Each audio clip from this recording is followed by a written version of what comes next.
sit back. Crack open and pour into a frosted mug one of your favorite brews. Well, this isn't frosted. Dang it. Close. Oh well. Join us for the next hour or so. I'm Keith Davidson. And I'm Papa Joey Stay. We're your hosts for The Truth About Beer. And Yeah. We're a podcast and YouTube channel where we talk about all the crap that we're interested in. And best of all, you get to do it while sharing a brew amongst friends. Today's episode is The Truth About Beer and Paranormal Adventure 1.0. All right. Well, what we do is we usually toast to our episode. So this is episode 3. Episode 3. Cheers. Cheers. Truth about beer and what do we call it? Paranormal adventure. 1.0. 1.0. Because we know there'll be more to come. So we're here with Vinny and his crew from the AZ Paranormal Investigation and Research Society. Thank you guys for being here with us. Absolutely. Thank you for having us. No problem. It's kind of exciting for us because we always talk about paranormal stuff.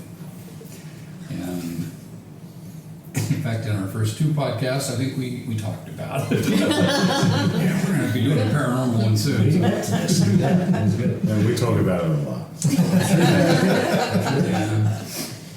So I know that for me, I mean, I had an experience as a kid, and that's what kind of spiked my interest in paranormal stuff. So I'm sure that's pretty much everybody's story. That something in your life, made you curious and got you started, or at least looking into it. And so I'd like to hear from each one of you what your story is. What got you interested. Unless it's really personal and you don't want to discuss it. It's just going to sound crazy. It's not personal. This is the truth, Mike. The truth, Mike. So when you tell your story, please use the truth, Mike. You have to tell the truth, right? Oh, jeez.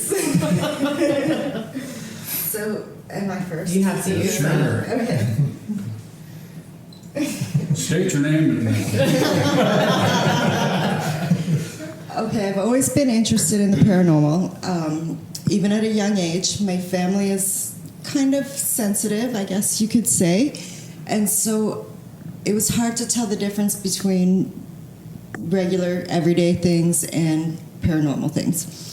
And then when I was about maybe 13, I was staying with my father. He owned a restaurant in Colorado in one of the old mining towns. Owned a building that was probably about 150 years old. And they go on vacation every year for a month and shut down the whole restaurant, and figured I was old enough to stay by myself at this one time. And we'd always known there was paranormal going on in this place, but I'd never seen anything super definitive. Little things would happen, like things, I think I would put something down one place, it'd show up somewhere else, but you always think, well, maybe I wasn't really paying attention. So they were gone, and they said, go to your neighbor if you have any issues or you get scared or you don't want to be there. I'm like, I'm like 13. I'm all grown. I'm fine. So I stayed there, and I had a shelf I was in a room, the old buildings, they have strange levels and rooms. And so I was in one level with a room and a shower, and then there were stairs that went up one way and stairs that went down another way. So I had a shelf of stuffed animals at that age up above, and it went the shelf was about level with the top of the steps, but it was a good 20 feet from the shelf to the top of the stairs. And I was in there, and I was hearing strange noises. And I kept thinking, I'm scared, I'm young, Right. It's just in my head. One of my stuffed animals came up off the shelf, hovered for about 3 or 4 seconds, and then flew full force to the top level of the steps. Wow. I panicked. I really did. I panicked. I was at the neighbors for the rest of the week. After that, I paid a little bit more attention to what was going on in the place, a little more interest, and I actually went back there as an adult and investigated that same building. Oh, cool. Awesome. I don't want to say on camera what would happen to me. It wouldn't have been good. You would have to change your pants. Absolutely. 100%. Okay, I did before I left to the neighbors. So I guess my very first experience was when I was 8. And I was laying in bed. I was totally awake. It was at night. And, you know, when you're a kid, you don't want to go to sleep. You just want to hang out and stay up. And even if it's in the dark and no TV, no radio, no nothing. And I was just laying there. And all of a sudden, I saw this. This is going to sound crazy, I know. But this neon green light was in my bedroom door. And there were hundreds of people in this light. And, you know, at the time, you're just like, what? You know, and eventually I go to sleep and I don't care. And, you know, it scared me at first, but that was my very first experience, which is kind of cool because every photograph I've ever gotten of the paranormal thus far, usually an apparition is in a green light. So I kind of relate it back to that first experience I had. And it's crazy because every time somebody shows me a picture or I take a picture myself and I see that green light, if you enlarge it, you can see a person in there. So you should always be aware of anything that has green light. I don't know why, but I don't know, maybe. Ghostbusters. Yeah. And then my second experience that was profound for me, and not in an understanding age. I was 10, and my grandfather had just died. And they had a tri-level home, my grandma did. So there's an upstairs, and I'm sitting in the middle in the living room looking up the stairs, and then if you go around the corner, you go down the stairs. And I'm sitting in there by myself, and everyone's in the kitchen, and they're making funeral plans and whatnot. And my grandfather stayed, he was really sick with cancer, and he stayed in a room that was off to the side. They had lots of kids and whatnot, but they had moved out at this point. So he stayed like in an extra room away from my grandma because he was sick and, you know, he didn't want to keep her up. And I saw him walk from that room to the bathroom. And it didn't even occur to me that it was weird at the time. It was just like, oh, hey, there's Grandpa and he's going to the bathroom, you know? And so things like that kept happening in my life. A lot. And I thought that happened to everyone. I thought that people got feelings and saw things, and I thought that was part of everyday life. And as I grew up... Going to the bathroom is. Yeah. I knew that, you know, I started to understand, oh, not everybody sees this stuff, and not everybody feels this stuff. And so that's what really got me intrigued. I wanted to know, how come I'm seeing this? How come nobody else is seeing this or hearing this or whatever the case may be? And so that really got me to delve into the paranormal and kind of find out more and what happens to us when we're not here anymore. You know? I think that's everybody's question. Yeah, exactly. Yeah, mine especially getting close to the end. So my first encounter, my grandfather, who was from Italy, he served in World War II, lost his leg from his left knee down. And he was in a vet facility, you know, one room type of thing. We had a summer house up in Middleville, which was a country rolling hills, kind of very similar to Italy. So my mother would bring him up with us on weekends during the summer a couple of times. And, you know, he would sit there and he had his khaki pants on, his suspenders, the Italian hat, the T-shirt. And, you know, he'd see me, oh, Vincenzo, come. And I'd go over by him and he'd grab me and he stunk and he smoked those stogies that were just like terrible. And he's hugging you and his beard is just like sandpaper. I'm like, get away from me.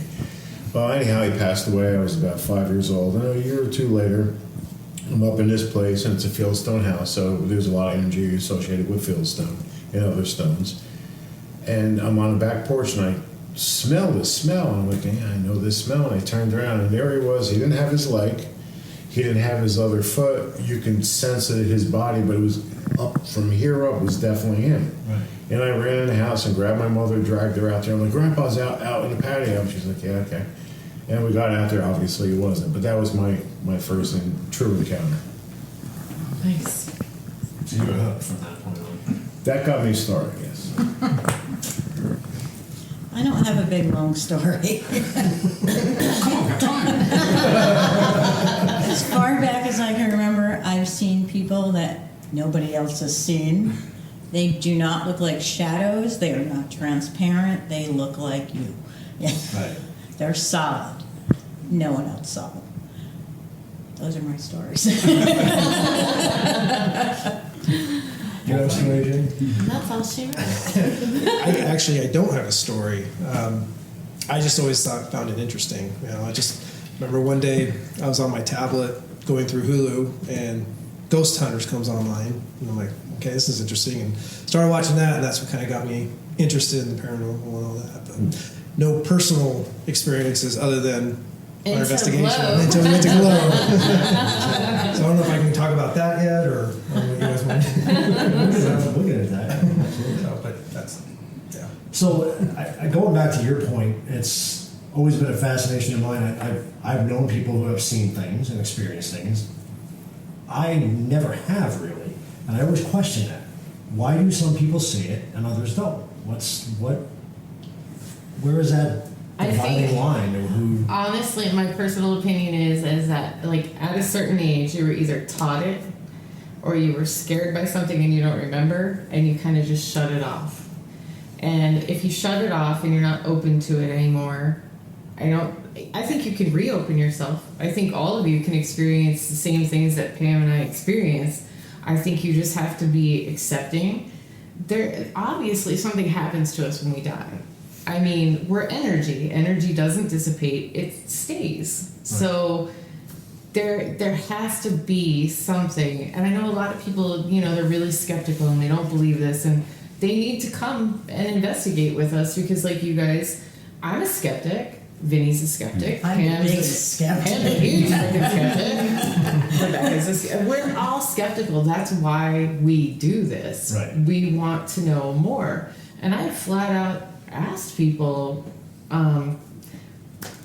where are you? Are you on the other side? And I've gotten yes. So, there's obviously another point to this life that we don't know about yet, and right. So that it just intrigues me, and I don't think that anybody is closed off to it. I think you just have to. I think the more that you do it, the more investigations you go on, and you become like you were talking about Ghost Adventures. Zach didn't walk into Ghost Adventures being sensitive. He didn't even know what the freaking word meant. So, but at this point, he's exposed himself enough to that world that I think you do start to pick up on things and feel things, and energies kind of let you know that, hey, we're here, we want to talk to you and communicate in any way that they know how. Right. At that point. Interesting. I mean, the only thing that ever happened to me when I was a kid, I think I was maybe 13. I grew up in New York, and we had our house. We had a deck out back. We had a nice big oak tree that came up between the deck, and as a kid, you tied a string on it and you swing from it, And one day I was swinging, and as I was going back and forth, as I started going toward the house, I looked at my back window, and I saw an image of Jesus. I can see the thorns and everything as clear as day, and it scared me. I didn't know what I saw, so I jumped off the rope. My buddy jumped on the rope, and like 4 swings later, the rope broke, busted. He fell to the ground. Wow. He did get hurt, but that's the only thing that's ever happened. I've had a couple of things like that happen in my life. Like, my mom had this bike that was way too big for me, but I didn't have a bike, and I wanted to ride bikes because we were young, and my friends had bikes, and I wanted to ride this bike, but it was way too big for me. I shouldn't have been riding it.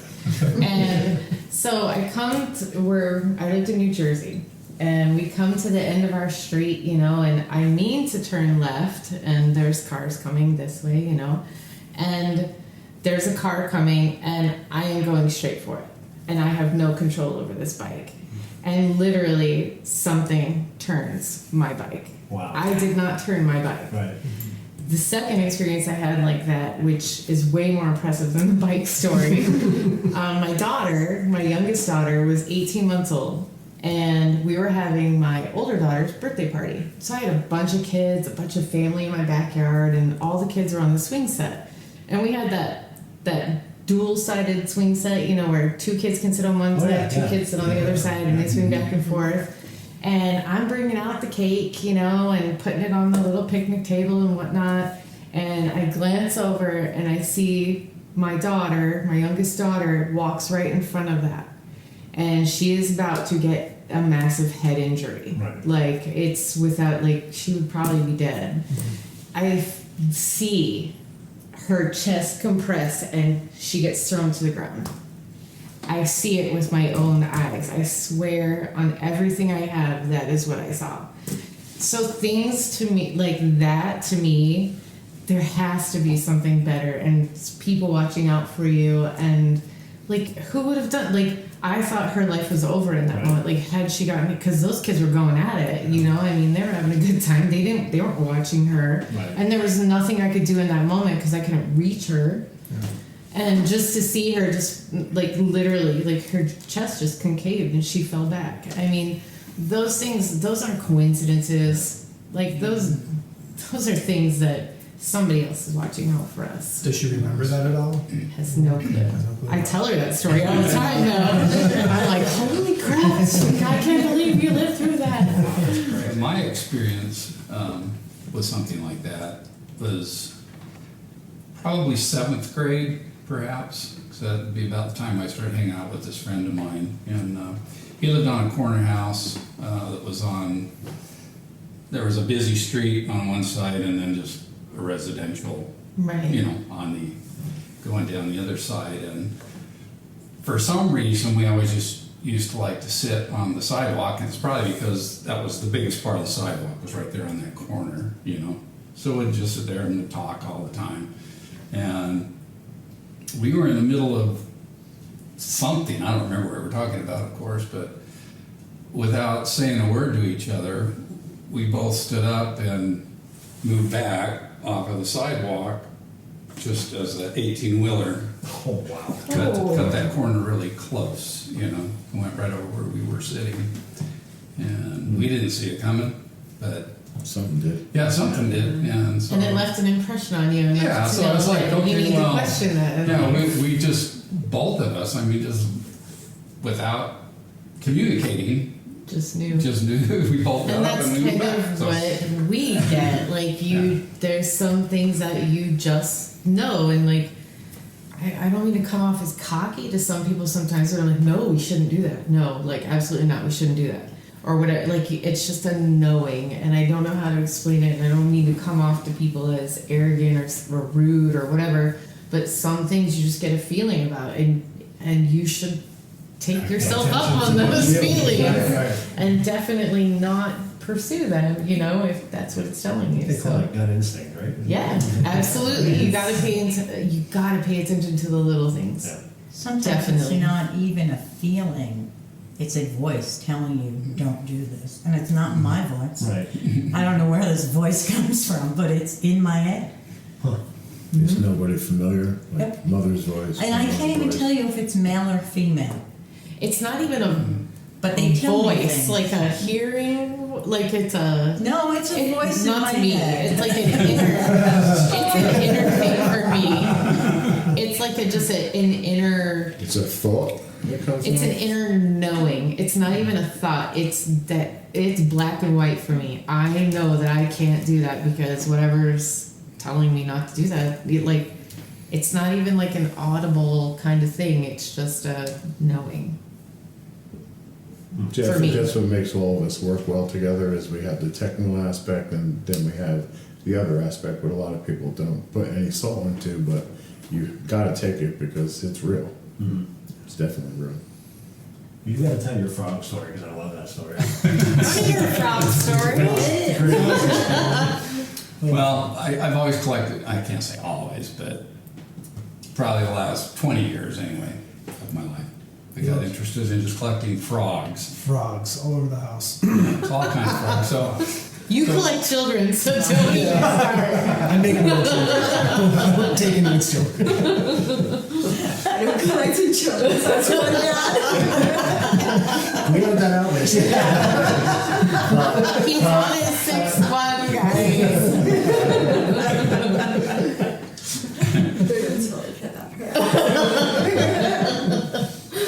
So anyway, one Christmas from my mother, I got these kissing frogs.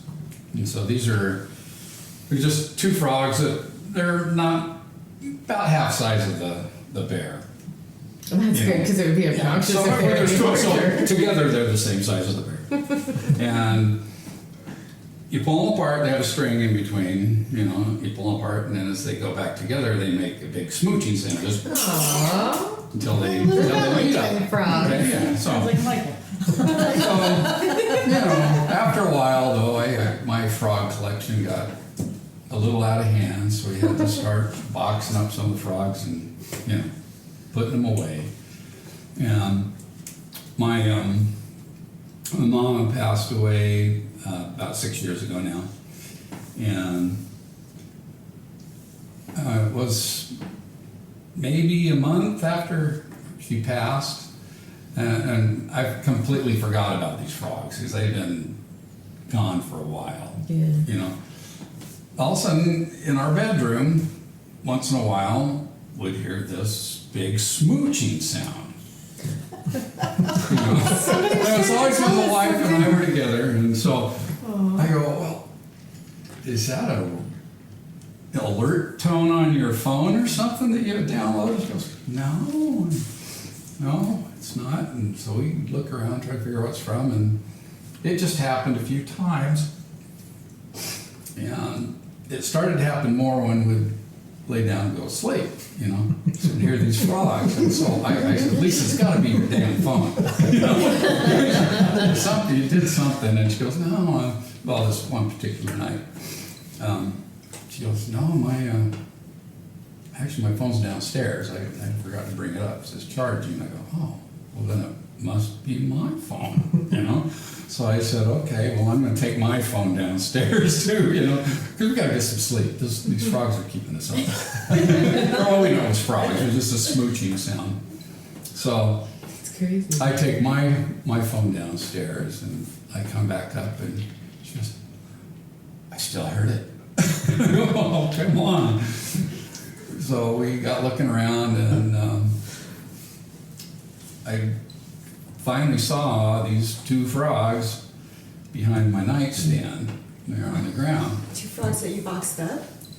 Yeah, at least I thought they were. I don't know how they got by themselves. And so we... And we're not questioning that. We're just questioning the switching. And so, yeah, the frog would still kiss. But the thing is, the only way I could make them kiss is to pull the string apart, or pull them apart and let them come back together. Nothing is pulling them apart. Yeah, but nothing's pulling apart. They're together, Right. and they're making this sound.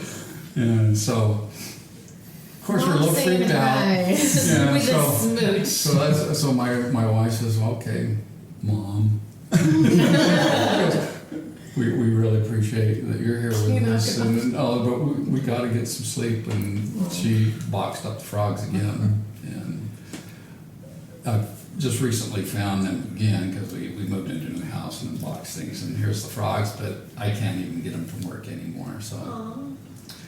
Oh, that's Makes really me sad. sweet. Thought, well, they might be a really cool. So now pay attention to the fact that, like, if that's how your mom was relating to you, maybe, every time you see a frog or if somebody's license plate says frog or whatever. Good. No, I'm serious. Yeah, those are things that you should pay attention to. That's someone saying, hey, like. Well, I that's was heard not too it. about pennies. Finding pennies. There you go. And this was my birthday 2 years ago. That it was on my birthday, and I was walking, and there was a penny on the ground, and it was face up. I thought, oh, pick it up for good luck, right? Right. So I pick up this penny. This joke's in it. But it was my birth year.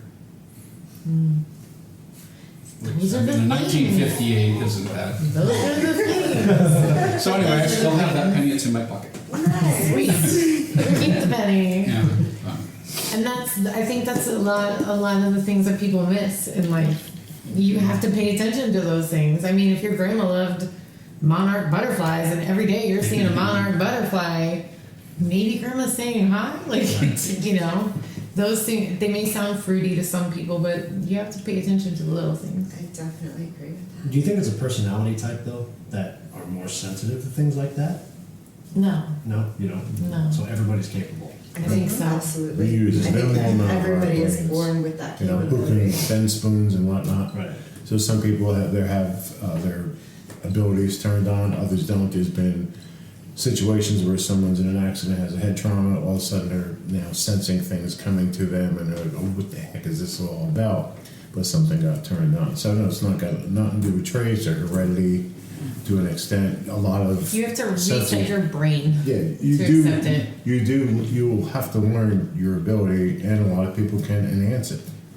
And I also think if you think back when you're very, very young, a lot of people that I've talked to have had maybe like they remember when they were in a crib and they could kind of will things to happen for them, or they could, and as we get older and we voice that opinion, the adults in our life say, oh, don't be silly. Right. You can't do that. So we kind of unlearn how to do that. And But people tell you it doesn't exist. Right. People do tell you that. All the time people tell you that. So I do think And I'm here to tell you Wrong that with it's, that. it's something else. It's called the afterworld. The world of never-ending happiness. but I think people do try to teach you not to acknowledge that Right. part of your Yeah. brain. For sure. So you wouldn't want to be that years ago, but you would have been put in an asylum. Right. You know?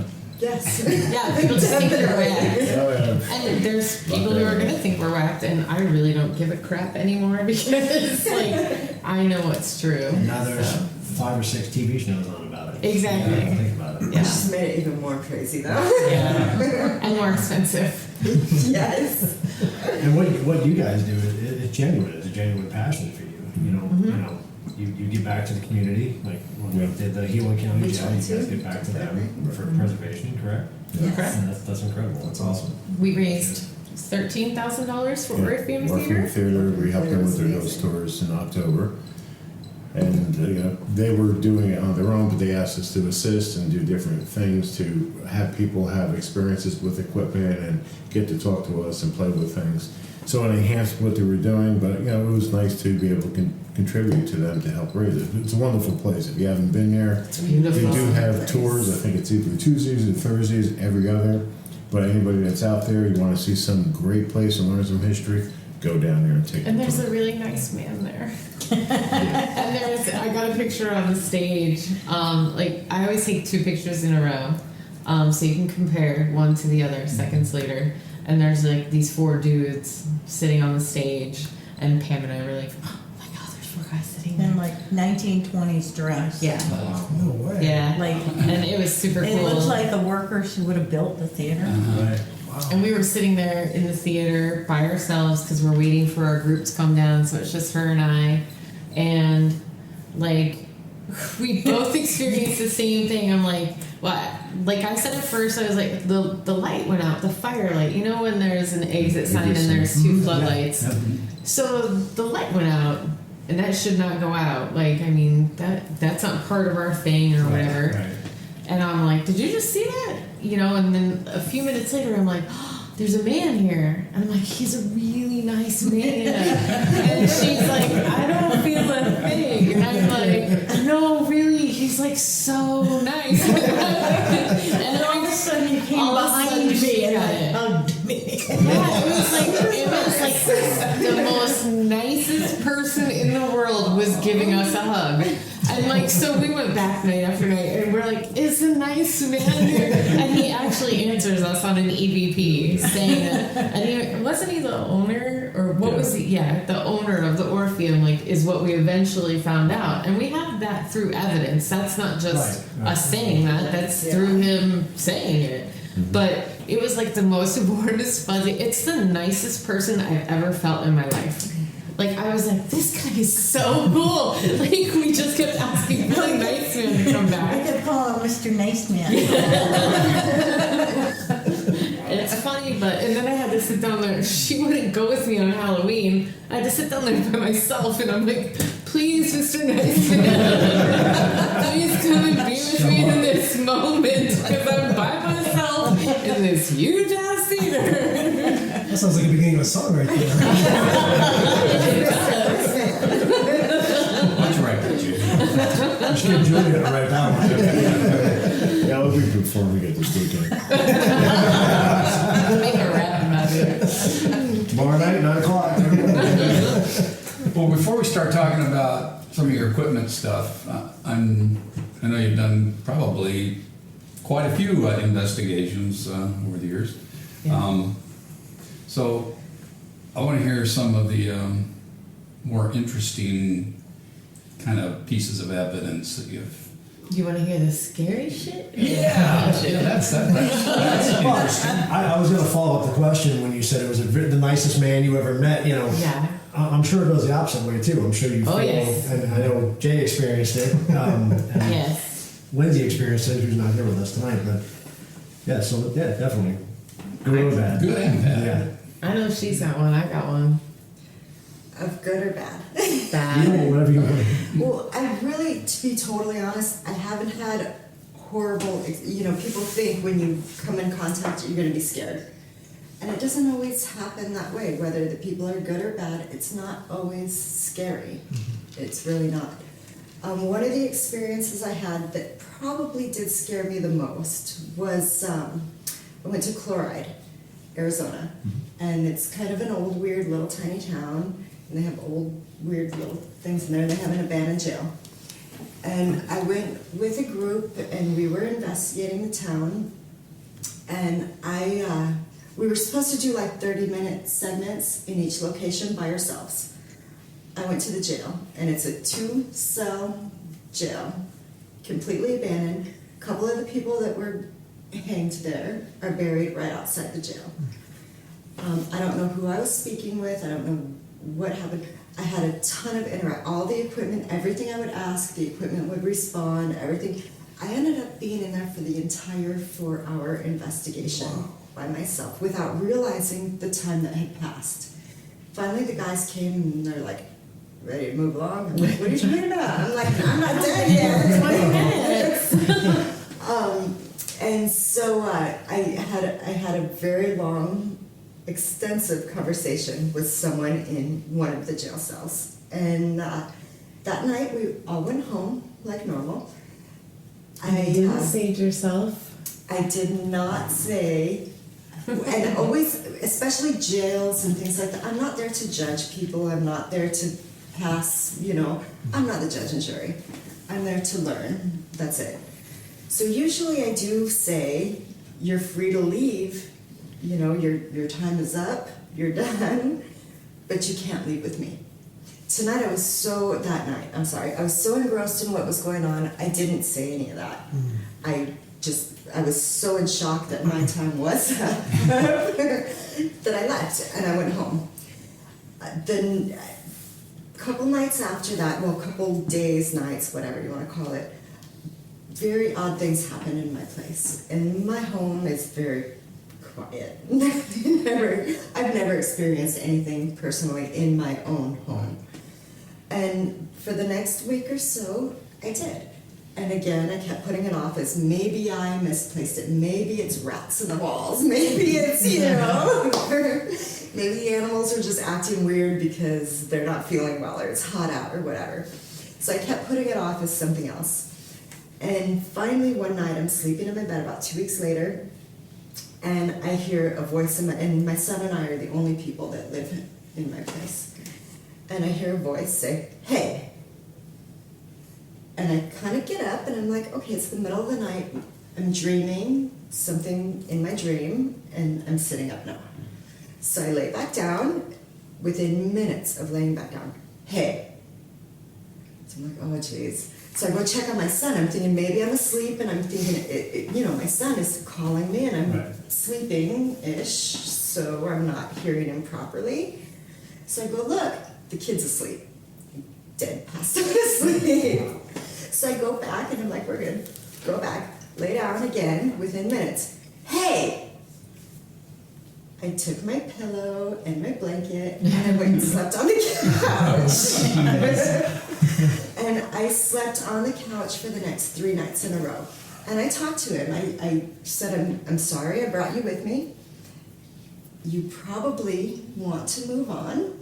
This is most likely not where you want to stay. But I said, if you do, cool. You get the upstairs bedroom. You get the master bedroom. I'm good. I'm done. And within about a week after that, all activity stopped in my place. And never again see another thing. And I can say, like, that stuff is extremely rare. Like, So out of the only hundreds time. of things I've done, there's only been one time where I actually feared for myself. One. And it wasn't necessarily fear for myself. It was more like, okay, you know, this is very weird. Right. And I'm not gonna put up with it. I'm gonna, but I wasn't so scared that I took my kid and myself out of there. I left my kid in the bedroom right next door to my own, where the man was saying hey, and I took myself downstairs and said, I'm like, okay, if this is what you want to do, my mistake. If we're gonna hang, we're doing it. Yeah, we're having separate rooms. So it was nerve-wracking, I guess, in the sense where being woken up in the middle of the night multiple times with nobody there. That was scary, but I wasn't in fear for my child or my safety Right. in general. It was just a very odd thing to happen. And in all my 25 years of investigating, never have I been clearly spoken to over and over and over again like that. So I'm like, you want the space? It's all yours. So when you say it's rare to happen, it's rare to bring Extremely something rare. home with you, or is it Very rare to have? Extremely rare. Yeah. Very rare Extremely. to something attaches. Usually because an energy is attached to the place they're in, correct? And they But again, don't necessarily. people, you know, things they could be attached to. You know, if there's put it to you this way, if you go to a foreign country and you don't know how to speak the language and then you hear someone speaking English, you're going to gravitate to that person. Makes sense. This may be gravitated to her because the interaction she had for We 4 had a hours. great interaction So for 4 stay hours. with Stay with her, Be right. part of it. And I didn't tell him that he couldn't come with me. He didn't know the difference. I Right. told him he's free to leave. I said, And those your are jail time is over. Important things. You know? You have to Whatever protect you yourself. did, you paid your time. Next thing, he's waking me up. He stayed to finish the At least you could have made a conversation. coffee or something. Right? You gotta do the work. I mean, seriously. Not my intention, but okay. But yeah, it wasn't, and I'm sure to be in jail, not even sure, to be honest. And, you know, I was gonna say, I'm sure to be in jail like that, he probably did something bad. But in that time period, maybe not so much. Maybe he stole a loaf of bread to feed his children or something. Who knows? You know? Yeah. Who knows? Right? So who really knows? I don't know, you know, I don't know anything about him, but And that's we the- did converse for 4 hours straight, and he drove 200 miles home with me. But it only lasted, you know, a couple weeks, and then it was done and over. And I'm just gonna say something about what Rebecca was saying. We're not there to judge people, and you can't go in and antagonize people and question them, and Respect. it's all about respect. Yes. Because you know, I don't know what you fellas believe in, but you know, if you believe in God, like God is your judge. You know, we're not. We're just here to learn. I'm not here to. Oh, you murdered someone, you piece of crap. No, like that's not for me to say. I don't know if you did it And or not you necessarily didn't. even to that extent, like all of us sitting around the table, what is one or the other of us to judge any of Right. us on how we're living our lives or what we're doing? No If judgment. we're all getting along and talking and, you know, We all have different beliefs. We all have different opinions, and we just need to learn how to respect them. Just like we, you know, that's how it is on the other side too. and I In believe life that with as in living death, with it, same Dad. thing. Yes, Yep. exactly. Because you Respect. are in death what you are in life. My scariest place, I'm just gonna say, I don't want people like going there, so I'm just gonna say it was a city to the north of us, sort of north, right? I'm not very good at directions. Okay. Yeah, that way. Okay. East. East. Alright, so east. I'm directionally impaired, people. You should know this now. I don't want to say where it's at because I think it's probably a really dangerous place to go for people who are inexperienced. But we had been there lots of times before this, and I actually took. There were 2 instances where it was really bad. My daughter had open heart surgery, and I had been taking care of her for like 8 weeks, and she wanted to get out of the house. And she also liked, you know, to go explore the paranormal too. So I'm like, she has a fiance now, and my other daughter and her boyfriend, we all decided we would go there. And I was like, cool, let's go, you know, it'll be fun. I'm like, there's a group and they're all meeting, so we can all go as a group and you can be my group and blah, blah, blah. There's this one place that's really of interest to everyone, so everyone flocked over there. Right. And so we went to the other side where there's a baseball field. And we were just walking across the baseball field, and I'm like, let's stop right here. I feel something right here. So we stop, and it's dark, and I can't find my flashlight, so I'm trying to turn on my spirit box and my speaker and try to get it in my recorder and get it all saying we don't have enough hands. So I'm trying to get it all set up. And as soon as I turn it on, we don't hear this with our own ears, but you hear it play back in the recorder. As soon as the spirit box comes on, you hear, I'm sad. And then, what was the other thing that she said? I can't remember. She says, oh, help me. There was like a Hispanic lady who says, help me. And I'm not hearing any of this, but all of a sudden you hear me on the recorder say, I'm really sick, we have to get out of here. And I could feel it. Like, I hate to say like somebody entered my body, but I think somebody entered like my body, my space. And just was totally sick, and I've never felt that way in all of my years of doing this. Never been scared about it, nothing. And I could feel this person was with me. And so we walk over, I'm like, let's walk over back to the tunnels where everybody else is, thinking that that would make me feel better, I could walk it off or something. No, nothing's getting rid of this bitch. So finally I asked my daughter, I'm like, you gotta sage me. Like, I need some help. Like, you gotta sage me. And I've taught her how to sage me and whatnot. And she sages me. And like 10 minutes later, I'm fine. And I tell it, and why she's saging me, I'm doing a prayer and I'm saying, you can't stay with me. Like, I understand that you're sad, but you can't stay with me. And that was really scary because I have never had An attachment. Yeah. Like, I've never had anybody stick with me, and it's never happened since. But you can hear in the recording, she's so sad. Like, and I just took that on. It was just like, oh my gosh. And then we were stupid enough to go back again. And same people. And this time when we go back, she's recuperating from her second heart surgery. We just like after heart surgery and go to this place. And so it's her fiance and her and my daughter and her boyfriend. And there's a baseball game going on in the baseball field, which usually it ends at 9 o'clock and everything is quiet and you can do what you want. So there's this big, huge mound of like grass and dirt. And then on the other side of that is sort of a tunnel that leads back to like underground, a storm drain. So we decided we're going to go back there, and I'm like, we really can't record because we're not going to be able to hear anything because all these people are screaming, for the baseball game. But we can see what we get on the spirit box, try it out.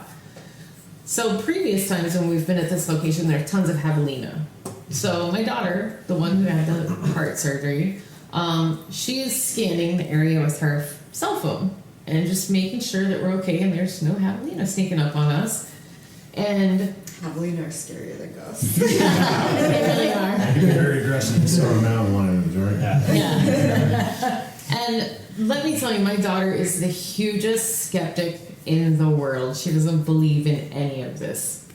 And remember, she's recovering from crack your chest, open heart surgery stuff. So all of a sudden she scans and she gets to behind me and she jumps into her fiance, jumps into him, and she starts crying. This is not my daughter. My daughter's a Muay Thai fighter. She's tough. She's not a wimpy girl. That's the only thing I can think of to say. She's a tough cookie. And I'm like, what, baby? We're like, what? And she can't even talk. She is just crying. And I've never seen her like this. And the look on her face was so scared.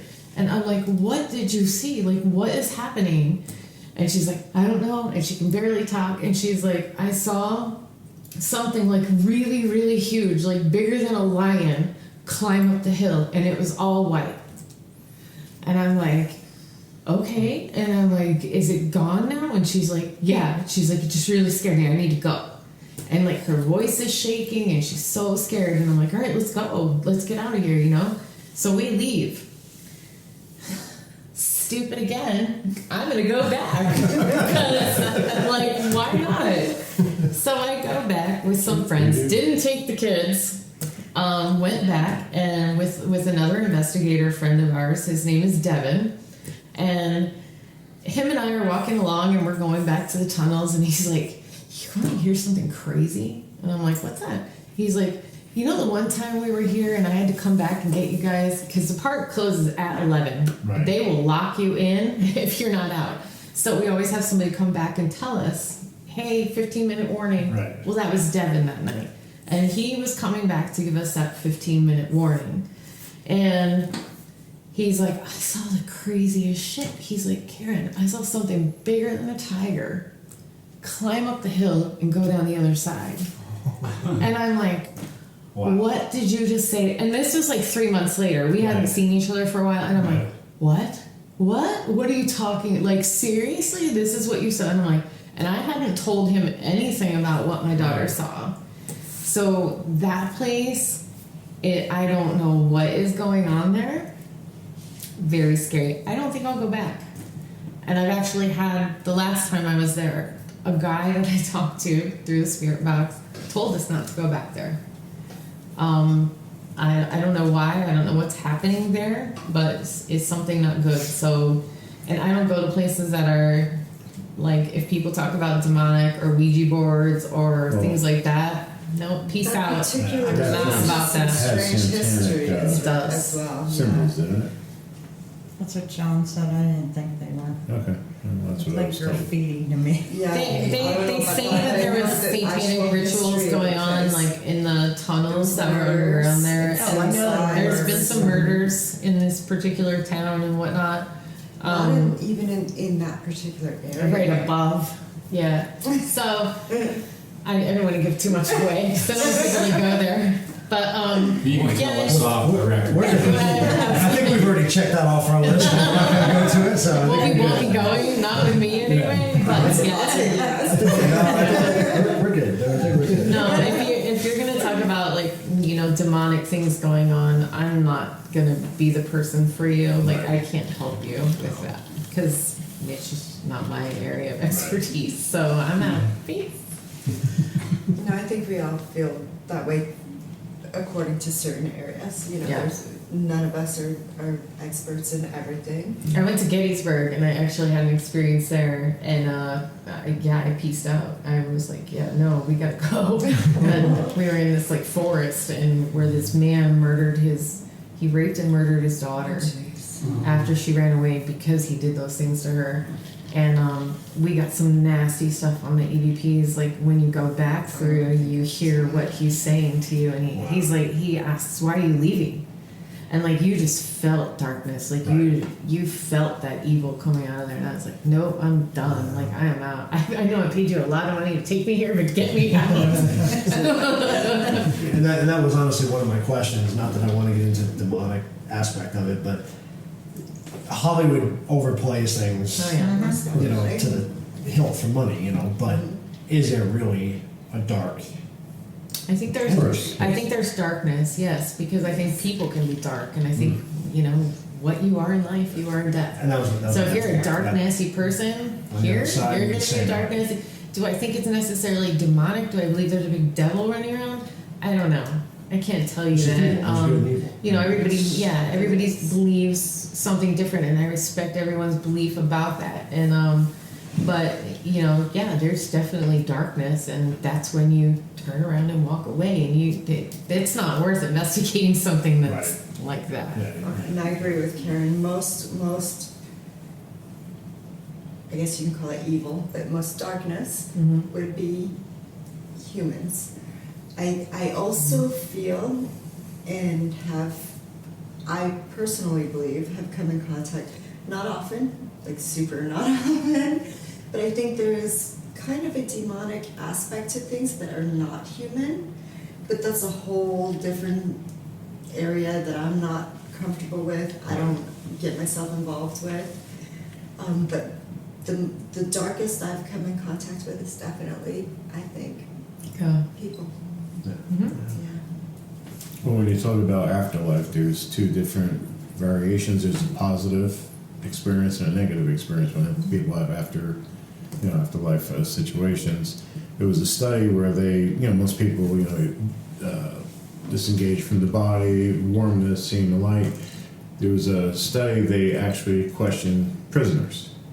Right. And most of them had what we're going to call a negative experience, feeling like they were on an island, left alone, isolated, torture, other figures, people chained to walls, disfigured animals. That's what they were experiencing. So it wasn't the standard type of stuff you hear with afterlife. So why was that? Because of their criminal intent, their past, the way they lived in life. Is that what is waiting for them in the afterlife? Karma So that has was no very, deadline. very interesting. And when you do pass, that negativity still sits there. And whether they're back on this earth for whatever reason, and you go to a specific place and they happen to possibly be there, that's what you're experiencing. And it's a human trait. It's what they were, like Karen said. In this life, it passes on to the next. Right. That's like most serial killers and all that. They lack even the ability to have compassion. And I think that's what it is the compassion. When it's a compassionate person is going to feel the love, is going to feel the positive aspect of it. Where some of those that have done some heinous things, since they can't feel that, that's all that's left for them. Yeah, It's and that's just how they continue. that dark feeling. And that's sometimes what you could come up against. And you walk away. Quickly. You run away and you You walk cry. real fast. You get the same. So collectively, how long would you say you've all been doing Oh, this? geez, collectively, like 100 years.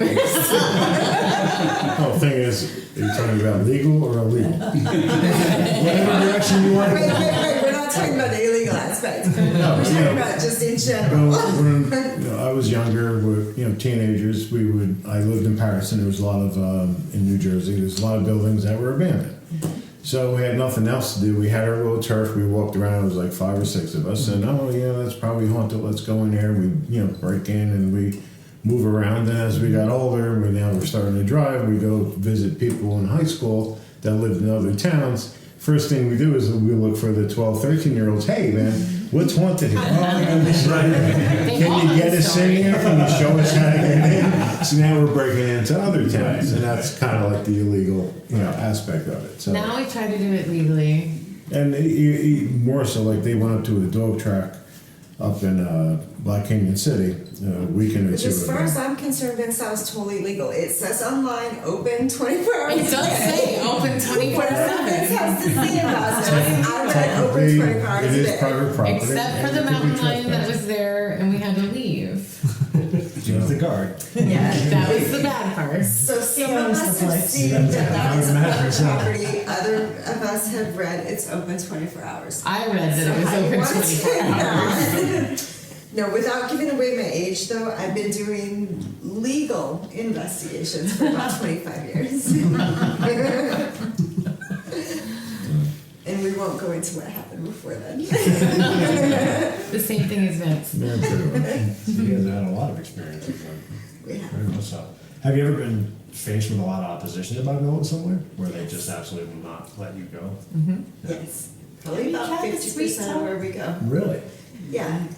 There's a lot of places that you hear of stories Right. and you do have to take things with a grain of salt. There's a lot of things people say some things about and you get there. They're absolutely not true. Right. But then there are some places you really, really want to go to. And some because people you say hear it's just stories doing over money. and over and over. Yeah. And then the owners will tell you, oh, that's all just stories. We don't want you here. So there's other people that are totally accepting and And then there's people who found out they could make money off of it, and then they charge There's that upwards of too. $1,000 to go to a location that used to be completely free to go to. Thanks to TV. And that's not always. Yeah. I mean, there's there's degrees to everything, so you have to give everybody their credit where it's due. Right. So what are some of your best experiences? A lot in Arizona. We had some very good success in a place called Stan. It's a ghost town. One of my best. And we were places, using too. an ovilus, which basically takes environmental readings, assigns a number to it, and then each number is associated to a word. So the idea is an anomaly can take this device, learn how to use it, like me giving you a Chinese dictionary. But I speak Chinese, you might learn hello at first. But we ended up having a very intelligent session that went on, and it was a remarkable experience. It was nothing really like that. And a lot of times when you use this thing, it's like gibberish. Church, okay, church, yeah, lighthouse, church, lighthouse. There's no correlation to anything it's saying. It's not relating to the location. It's not relating to your questions. It's just gibberish. But this was entirely hitting the mark almost every time all night long. Wow. Plus other things that were going on. So yeah, there's been some real good experiences. Our jail, we have a lot of good experiences up there, but it's almost familiar with us now, where when we do have a lot of people there, it might be a bit guarded. Backs up a little. But man, when everybody, when it thickens out and it's just us, it really becomes active. And I think you guys had some pretty good experiences up there as well. We did. I'm actually interested in hearing. Yeah, we'll definitely. I actually have some video to show you too. You want to talk about some of the gadgets that they use and Yeah, I like that. the instruments you guys use?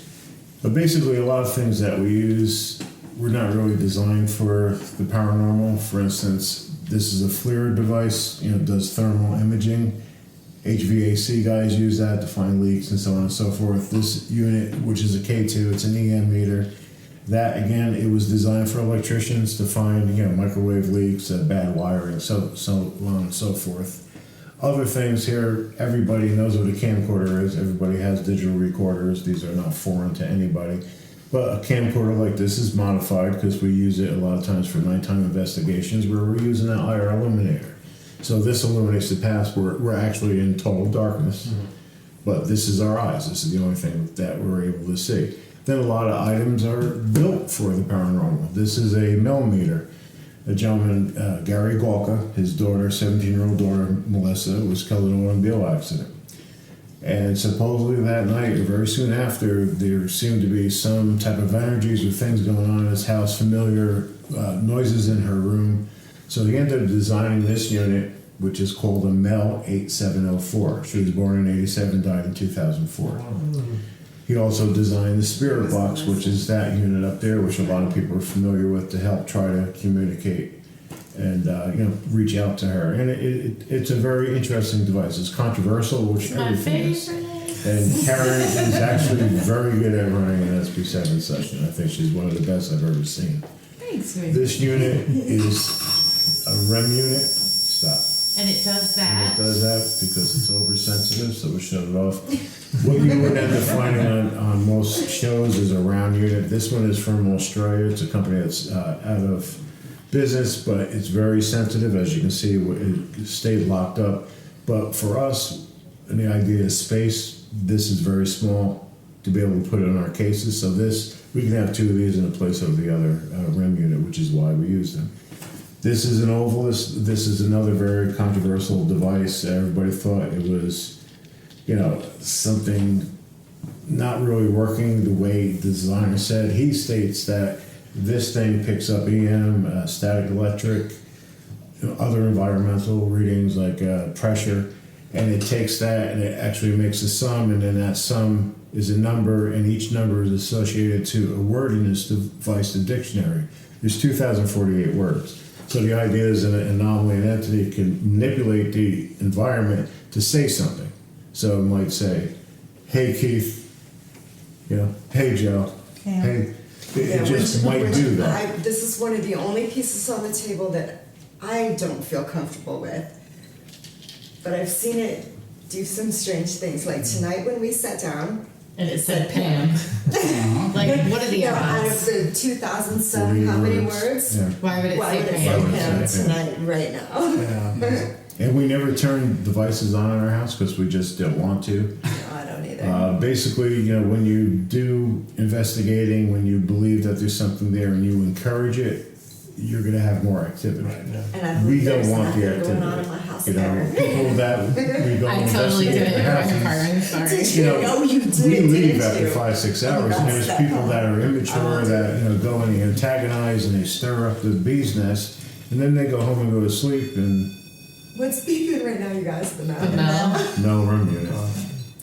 That shouldn't be doing that, so maybe something's here now trying to, I jumped up to 5.0. and that's a big spike. That's a huge spike. Get Like out of my anything house. over 1.0 would be awesome. There is something in this house. There's a dark shadow we see pacing at night, All right, now Okay. That's and he will 43 degrees. he will This is block the light out coming through the There's no glass way in the it's front 43 door. degrees And then in it here just right now. stops. That's Is an the actual battery temperature reading Yeah. of the room. No, the Cold battery. right now. Yeah, it is. It got cold all of a All of a sudden. sudden it's cold It's right gonna now. hit through it. There's a air vent right there, Right there, yeah. I'm hoping the air conditioner kicked out. but it can't be. I actually been It watching that the could whole be time. It's been the staying about battery's 70 dying. Batteries. That's about what the air Sure. is. Was that a Bill Chapel thing? This was a, no, this is a Garagalka. Did Then the Ovilus?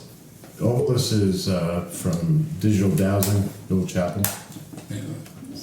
Okay, how are we gonna do it The for two you? of them would make Nah, it's great a Bill equipment, Chap. but it isn't. Down, This is down. kind of the same thing as this, but it's more childlike. So if you have a kid around, you want to present I this. thought you were just trying to yes. creep us out by It's been scary birthday you. Right, I know. I was like, so we can talk about. You want to hear about what we experienced? Yeah. Talk about it a little bit. Totally. I'll talk about mine first, and Jake can talk about his because I got your video too. Okay. So, we were in the cell next to Kingsley's cell, and I had the REM pod in my hand, and I was Would that holding have it. been the next to Kingsley's? Would that On the have been opposite side of the women's? stairs or be? No, it was behind, against the outer wall. Okay. This is not a cell. It's It was just a a. women's cell. It was a nice cell. The women- Yeah, it was tiny. It was tiny. It was very tiny. It was No, it was upstairs. like going off. It was right- Yeah, Kingsley was here. So the women's was right there, and There's you were a in bathroom and Kingsley's. shower. Yes. Yeah. Yeah. The women's, right?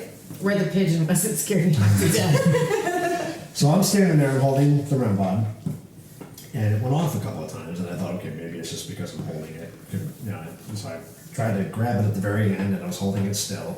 And then Lindsay grabbed it, and it started going off on her too. And I think Jay had told him, okay, stop touching it, and it shut off. And then it started up again. Okay, By so itself. then, yeah, Yeah, by it's itself. very touchy. Right, Yeah. right.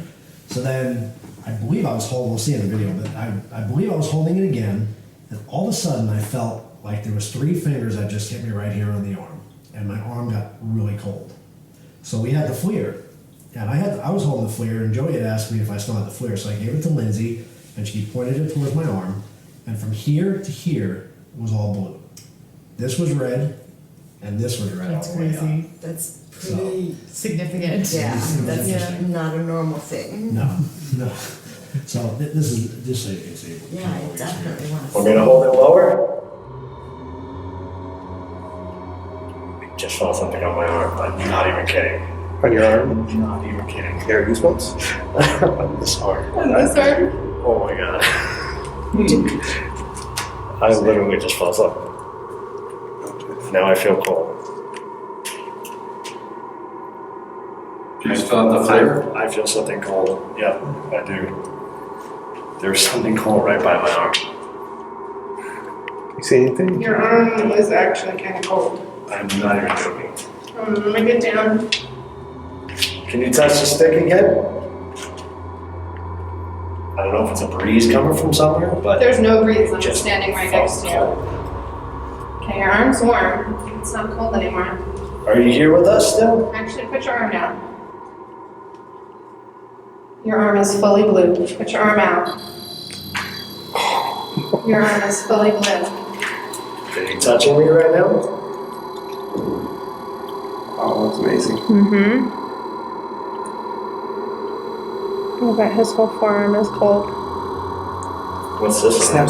Is there a way to snap pictures on that? Yes. There. Yeah, try snap some pictures. Can you touch it again?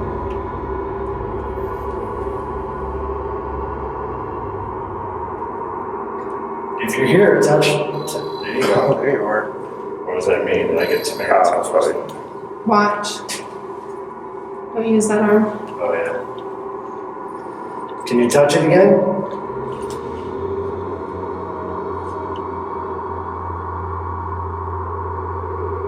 Do you want me to hold it?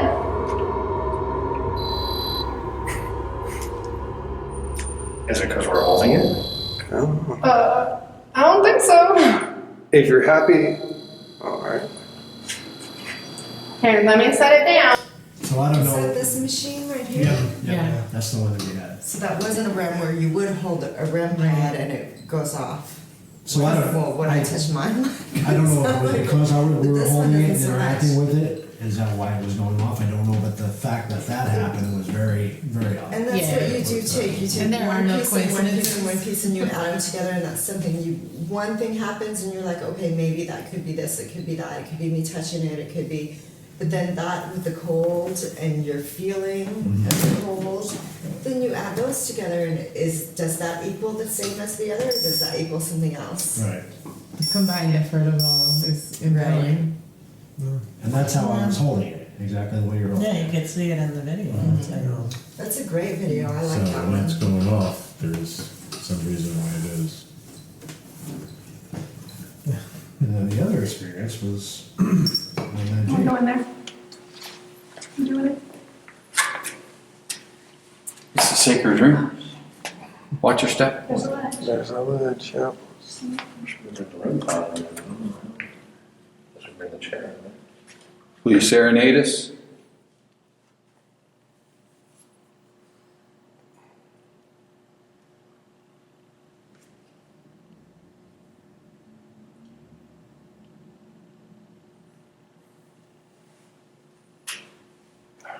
Can you come by our silver stick?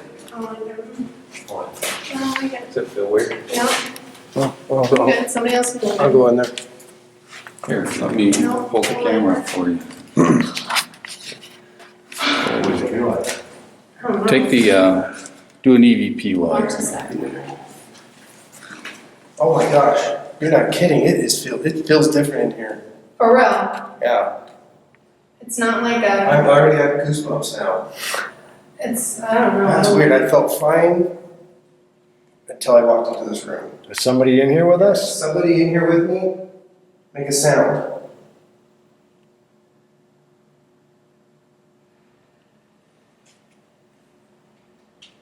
Touch the silver stick if you're here. Do you want me out of this room? Let me know.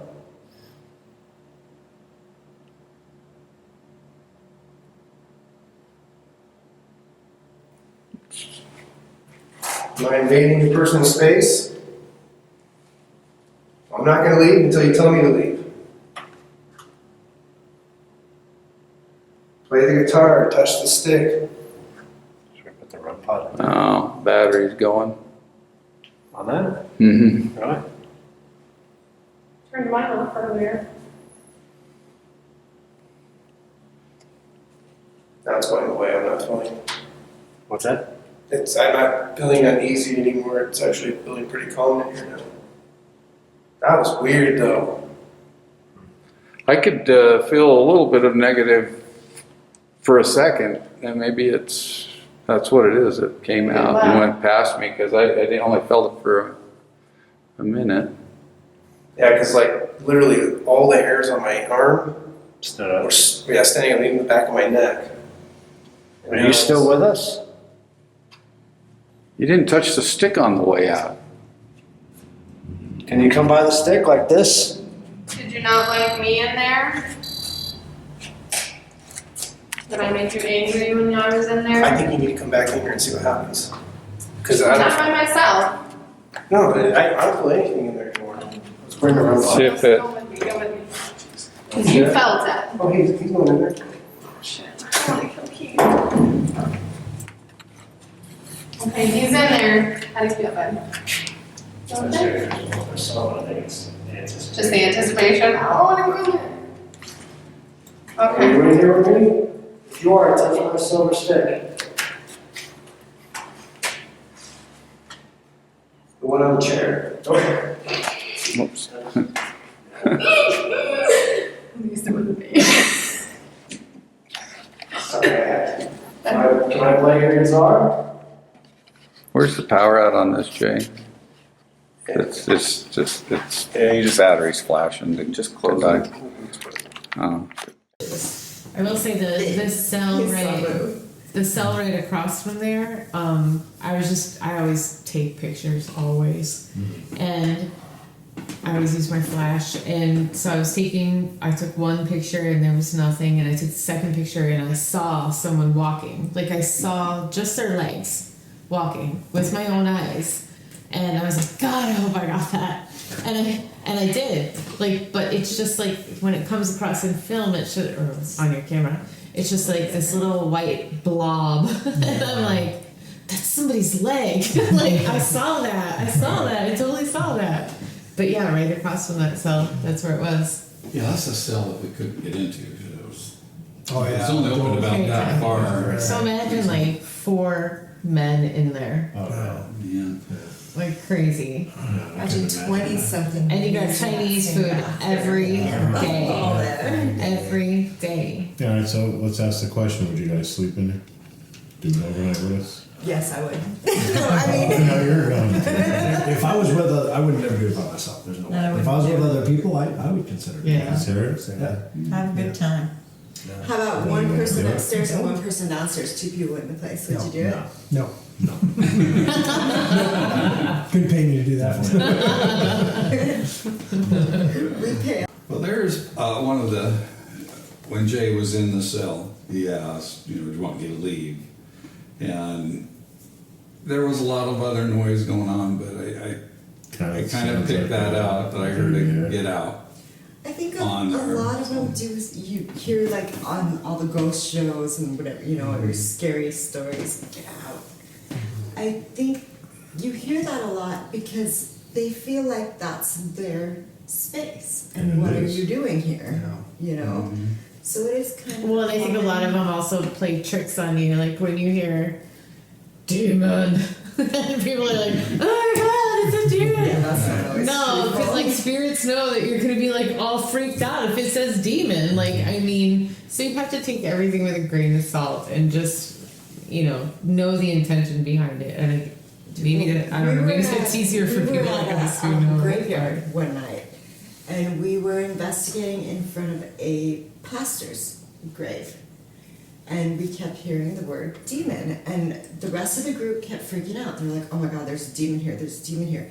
And I told them, think about the time period and the profession this man was in. Now, if he is hearing us like we're hearing him, wouldn't he think we're the demon? So you gotta really kind of understand where these people are coming from as well. Maybe they're not saying they're the demon, but maybe they don't understand what's going on either, and they're hearing or seeing us in their time period. And the pastors back in the 1800s believed a lot in demons, And so if they're seeing us right now, right? So if they're seeing us right now at this particular time, wouldn't they be calling us a demon? Not saying they're the demon, but so you gotta you can't just take everything as it comes to you. You have to take things as the period of time they're coming from, the people that would particularly And be piece talking words about together for the this. story that they're telling. Right. There's always a story, but obviously they can't talk to us like we talk to them. So you have to kind of just, put the puzzle together and figure it out as best as you can. Well, the word paranormal is not being able to explain by normal experiences or scientific methods. So look at 100, 150, 200 years, when something happened, what was it? They're not going to say, oh, we can't explain it, it must be paranormal. No, it's wicked, it's demons, it's, spirits, witchcraft, and that's, how they dealt with things. Right, so And every 50 time- years ago, if you ever said, yeah, I see, like, dead people, yeah, okay, well, here's a rubber ring. There's a second one on the left. We feed you twice a day. particular words, you can't just take it as, oh, that's what's going on right now. Right.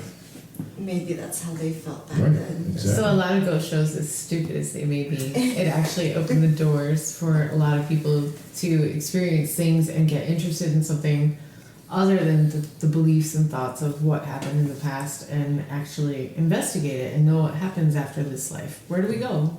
What do we do? Are we just hanging out? Does somebody go to the other side, or do they stay here? Or like, what happens? Do you get a choice? That's all we're here to find Yeah, out. and we don't know, nobody knows. So if somebody wants to get involved with doing what you guys do, what do you recommend? What's the best way to do it? Find other like-minded souls, but join groups. Look online and see if anybody's willing to accept you or get involved, or if they have a tour. Go on tours. Go on lots of tours. That's how I started. I just went to everybody's tour throughout I the think state we'll of be hearing Arizona. from you guys from now on. I started totally You just illegal and you we go. make a lot of time. Like that's how Rebecca and I met. Like we were on a tour. We network. We find like-minded people. All got together because of meetup. We were in groups, and the groups are still there, or defunct or whatever. But we felt we worked well together. We were compatible, and it just worked it for just- us. Well, we want to thank you guys for hanging out with us for this episode, and thank you for having us out at the jail. It was a great You experience. came up out of your way, so we appreciate doing that. Yeah, we. It was a lot of fun. appreciate you guys having us do Anytime. We this. got to give a shout out to Santan Brewery, Santan Brewery. Devil's Ale. Our neighbors. Shout out to A&W. If someone other than Jose is here, what's your name?